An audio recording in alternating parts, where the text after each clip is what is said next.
opened to rave reviews as Kenny Hill replaced now Cleveland Brown Johnny Manziel at quarterback, as you know. And all Hill did was break school records for passing yards in a game as the Aggies put up 51 points against South Carolina. Oh, by the way, a top 10 team. You know what? That A&M offense was good. But last night, another Texas A&M offense almost doubled that production. Come on. What are we talking about? We're talking about Texas A&M Commerce against East Texas Baptist and Theo Wofford scampering into the end zone. Wofford scoring again. Wide receiver Seth Smith would get into the act. The route is on as Texas A&M Commerce would beat poor East Texas Baptist by the score of 98-20.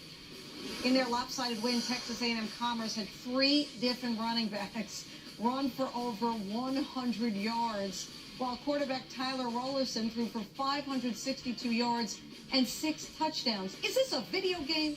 The Lions set a new Division II record for most yards of total offense while tying the old mark with 11 PATs.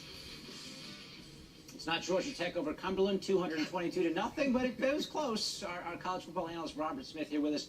Have you ever been part of a blowout of that magnitude? Not of that magnitude, but, well, it depends on what you mean by magnitude. Yeah. Because it was the NFC Championship game, my last game in the NFL. We lost 41-0 to the Giants. And, you know, you're talking about a championship game, getting embarrassed like that. It's humiliating being in a situation like this or like that. And it really just, it's kind of hard to describe. It's like the life has completely gone out of a team.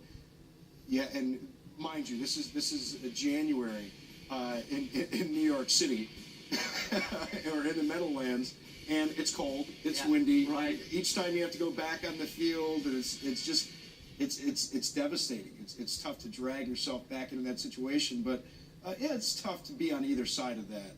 I remember some blowouts in high school and in college. We had some games that got a little bit out of control, and you don't want to feel like you're trying to embarrass anybody, but some teams are so bad, you just have no choice. Of course, that was not the case when we lost 41-0. The game just got out of hand.